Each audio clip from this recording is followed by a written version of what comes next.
I stood in the dimly lit hallway of Sunset Grove Nursing Home, watching my daughter Sarah's expensive designer heels click against the worn linoleum floor as she walked away. She didn't look back once. The manila envelope containing my reduced circumstances paperwork felt heavy in my trembling hands. Mom's just becoming too much of a burden, I had overheard her telling the facility administrator earlier. After Dad died in the market crash, she has nothing left. This is the best we can do. The best we can do.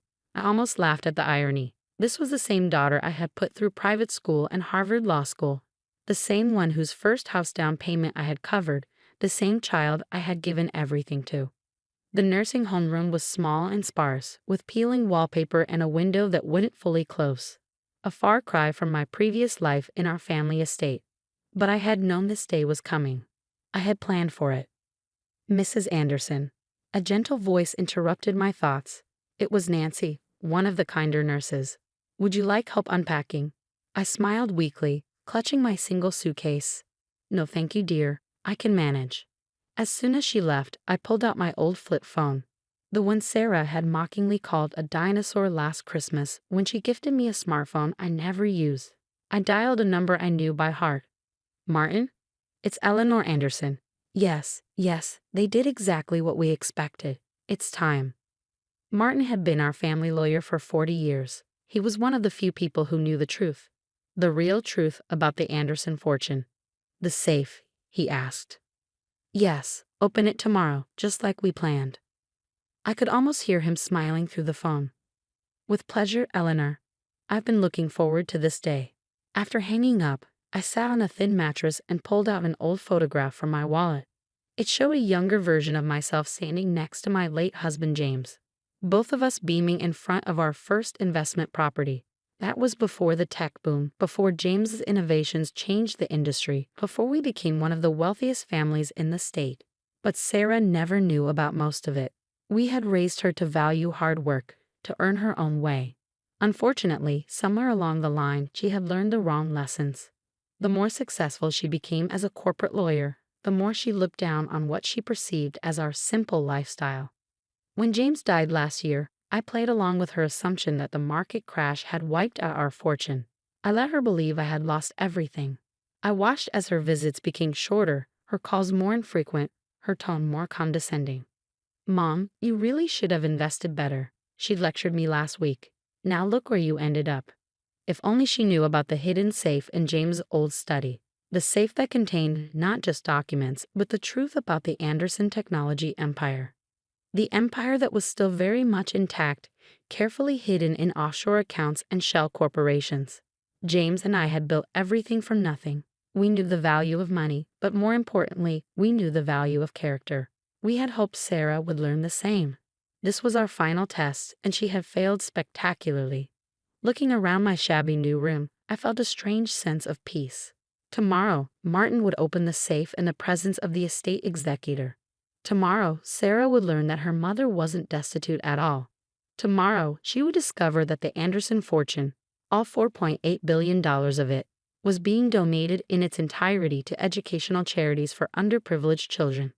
All except for one small trust fund set aside for any grandchildren Sarah might have in the future. Because despite everything, I still hoped the next generation might learn the lessons she hadn't. I pulled out a pen and paper, beginning to write. Dear Sarah, by the time you read this, the sun was setting outside my window, casting long shadows across the room. Somewhere down the hall, I could hear other residents chatting and laughing. This wasn't the life Sarah thought she was condemning me to. This was the life I had chosen. A chance to live simply again. To maybe make a difference in the lives of other residents here who truly had no one. And tomorrow, everything would change. The next morning, chaos erupted exactly as I had anticipated. I was calmly sipping my mediocre nursing home coffee when my phone buzzed with notifications. Sarah's name flashed across the screen repeatedly, along with dozens of messages from reporters. But it was Martin's text that made me smile. Safe opened. Documents revealed. She's here now. Quite a show. I could picture the scene perfectly in my mind. Sarah, probably wearing one of her power suits, standing in her father's study as Martin opened the safe she'd never known existed. The look on her face as she realized the truth about her poor parents. The first document would have been the holdings list. Tech companies across 3 continents, real estate portfolios, patents that still generated millions annually. The second would have been the recent bank statements, and the third, my personal favorite, would have been the charity directive signed and notarized last year. My phone rang again. This time I answered. How could you do this to me? Sarah's voice was shrill, unrecognizable. $4 billion? You're giving away $4 billion? 4.8 actually, I corrected calmly. The market's been quite good lately. But I'm your daughter, your only child. You can't just give everything away. Actually, I can. Your father and I earned every penny of it. We can choose what to do with it. But you let me believe you were poor. You let me think. I let you show me who you really are, I interrupted, my voice firm. And you showed me quite clearly yesterday. The line went quiet for a moment. I could hear her breathing, probably trying to compose herself like she did in court. Mom, she said finally, her voice honeyed now. We can fix this. I'm sure the paperwork isn't final. I'll come pick you up right now. You can stay in our guest house. The same guest house you said was too good for me yesterday. I asked quietly. No thank you, dear. I'm quite comfortable where I am. Comfortable?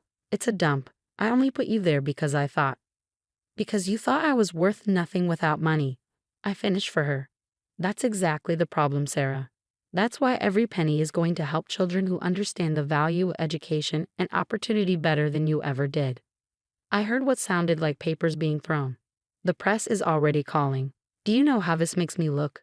My own mother in a cheap nursing home while giving away billions. It makes you look exactly like who you are, I replied. And maybe that's the best lesson I could give you. I'll contest it, she threatened. I'll hire the best lawyers. You can try, I said. But your father and I had 40 years to make this airtight. Martin made sure of that. The only money you'll ever see from us is the trust fund for any children you might have. And that comes with conditions about character and education that I suspect you won't like. Another long pause. When she spoke again, her voice was smaller, almost like a little girl who used to come running to me with skinned knees and broken toys. Mom, I'm sorry. I didn't mean to. I was just frustrated, and... No, Sarah. You meant every word, every action. And that's okay. It showed me exactly where this money should go, to people who understand its true value. What am I supposed to do now? She whispered. That's up to you. You can keep being the person who abandoned her mother at a nursing home, or you can become someone better. The choice was always yours. I ended the call and turned to look out my window. Below, I could see some residents in the garden, elderly couples walking hand in hand, others being helped by caring staff members. I had already spoken to the administrator about making an anonymous donation to upgrade the facility. Not enough to make it luxury, but enough to make it comfortable for everyone. Sarah would eventually learn that money wasn't everything. Or she wouldn't. But I had finally done what I should have done years ago. Shown her that actions have consequences and character matters more than cash. My phone buzzed again. This time it was Martin. Phase 2 ready when you are. I smiled. Sarah had no idea that this was just the beginning. 3 months passed at Sunset Grove, and life took on a rhythm I hadn't expected to enjoy. The facility had mysteriously received upgrades, better beds, renovated common areas, and a new garden where I spent most mornings. None of the residents knew I was behind the changes, and I preferred it that way. Sarah had tried everything: legal challenges, media sympathy, even attempted reconciliation. But each move revealed more of her true character. When the press asked why she'd abandoned her billionaire mother in a nursing home, her fumbling responses only made things worse. Then came the day of the first scholarship announcements. 5,000 underprivileged students would receive full rides to college, complete with living expenses and mentorship programs. The Anderson Education Initiative, they called it. Martin had arranged for the ceremony to be held in the city's largest auditorium. I watched the live stream from my room, smiling as tearful students and their families took the stage. Each had a story of determination, of fighting against odds, of valuing education above all else.